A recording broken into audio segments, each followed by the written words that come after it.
Hi there, my name is Blacklock. I'm a Master P.G.A professional based about an hour north of London, and you find me in the Orca swing fitting studio, and the company Orca produce the best golf clubs I know with the best component parts and then a fit to match using the GC Quad launch monitor. The data of a quad is camera based, radar is a guess. It's a good guess, but it's a guess. When you're using foresight indoors, you're getting launch data, not a launch guess. So, what am I going to talk to you about in this piece? Well, it's a bit subtle really, and I suppose I'm pitching this at teaching pros and assistant teaching pros. Because if you're a vocational teacher, you're always prepared to learn and to try new things and lay down old things that you find out to be wrong in later life. Okay, so one of the problems I had as a kid, I started playing golf when I was 14, and both my mum and my dad were academic by nature and they wanted me to be the same. However, when I was 14, I found golf. From the very first day that I played it, I knew I'd found what I wanted to do. And within 2 or 3 years, I became an assistant pro at the club where I was a member. That's Craddock Golf Club in mid Wales. Beautiful course with a view of the Brecon Beacons mountain range. Anyway, my dad came home one evening and he'd been W.H. Smith's, the newsagents, and he'd seen a book. And it was a compilation of cartoon strips, because every Saturday the Daily Express had Tony Jacklin doing a little cartoon strip, four pictures, 8 speech bubbles, and Tony was teaching this supposed guy called Bill about how to play golf. So it was a lovely present, because I hadn't nagged my dad for it. He, against his best wishes, wanted me to be something else, but he got me a book by Tony Jacklin. The sad thing was, it was the most poisonous gift I've ever been given, because I was 14 years of age and I devoured 100 cartoon strips of 4 pictures. It was like giving me a 400-piece jigsaw puzzle, but no friggin' lid. At that point, the mould was set. It took 10 years to recover. So I found myself reading Tony Jacklin's book. I'm standing on a railway line. I'm sitting on a shooting stick. I've got knee flex. Apparently I'm holding a budgerigar in my left hand. It makes sense to explain that the V's in my hands are pointing to my right shoulder, and I've got 2 knuckles on my left hand. I then, of course, got a one-piece takeaway with the toe in the air, and then I hinge the wrists, at which point I clear the hips, drive down. I dropped inside, of course, you probably forgot that. As I come down to the inside, I now rotate my forearms. My left leg might straighten a little bit, the ball departs. I hinge through to a high balanced finish. Oh, and keep it simple. Right, so how much time we got to hit the golf shot? 1.8. We can't carry that amount of information. So, I want you to imagine this scenario. Let's suppose I was a senior driving instructor and I had 100 young men and women who wanted to be driving instructors. So I have a question for them. And I say, okay, folks, can you tell me please, what does the brake do in the car? And they all put their hands up straight away and they go, it makes the car stop. I go, that is brilliant. What does the clutch do? Separates the engine from the wheels. Even better. What does the accelerator do? Makes the car go faster. See, there's no contradiction there. We know the function of the pedals. The brake stops the car, the accelerator makes it go quicker, and the clutch separates the engine from the wheels. Now let's flip that and imagine, as a master professional, I'm doing a seminar to 500 erstwhile assistant pros, male and female. And I say to them, what is the function of the setup? There will be a pregnant pause, and at that point we got a problem.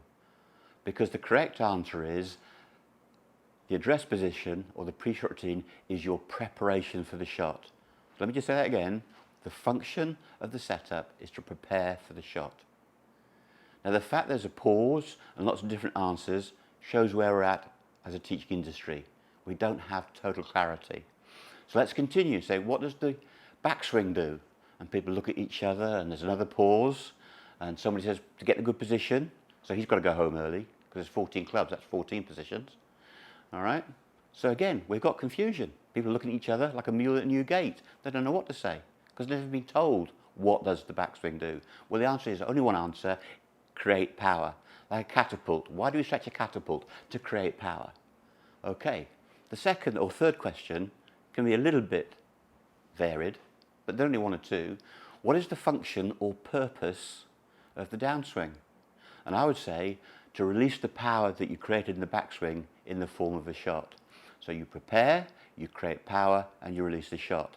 That's the 3 golfing pedals, and that applies to Jim Furyk, Bubba Watson, Louis Westhuizen, Adam Scott, or anybody you care to mention. We're all bound by function. If you think the brake's acceleration in the car, you've got a problem. If you don't know what the backswing is, you've got a problem. If you don't know what the setup's for, you've got a problem. And if you don't know what the downswing's for. So let me clarify it for you. There's only 3 pedals: prepare the setup, load in the backswing, release in the downswing. So you can see that there is not clarity of function. So how do we make sense of a swing like Jim Furyk? We know what orthodox is. We know that good grip and posture look like this. We know that a backswing is in plane. We know also that the release is in balance. We all know broadly what a nice swing looks like. And if you don't know, have a look at Louis Westhuizen. It's a superb thing to watch. But where does it leave the Jim Furyks? Jim Furyk picks the club head up, goes, there's a loop. He clears his hip so quickly that at impact, his right hip is between his elbows or his forearms, and he hits the shot. And he shot 58 and 59. Twice he's broken 60. So, are we going to teach Jim Furyk swing? Is that what we're going to train young men and women on? No. What are we going to train them on? When you say orthodoxy, and I'd agree to an extent, but it's still not the issue. It's the function. So, there's always 2 choices in teaching golf. You can teach the operation or you can teach the function. So if I was your driving instructor and you were behind the wheel and I said to you, press the brake pedal, that's an operation. It's up for discussion. However, if I say to you, stop the car with that pedal, it becomes function. My favourite backswing key is to load the left shoulder under the throat. That is an operation. It's a very good operation, but it's still operation. What should that operation be? That operation should be that the shoulder of the throat is creating power. What's the downswing for? Well, you get to the top, release the club. There's varied ways, you can clear the hips, delay, whatever, but it'll be function that you're looking for, not just form or operation. So, every time you teach something to a pupil, you have an option. You can always teach the operation, but the operation doesn't guarantee function. However, if you do teach function, then operation is a free gift. Stop worrying about it. All right, so let's do that. The setup is the operation, but the function was in the preparation. The backswing is a loading of the left shoulder. The operation is that I created power. So I've prepared, I've created power. What do I do now? I release the power in the form of a shot. You saw that pretty well. A bit sad that my sticks hand goes about 130. But to quote Golf Monthly, Blacklock is the greatest player to have won nothing.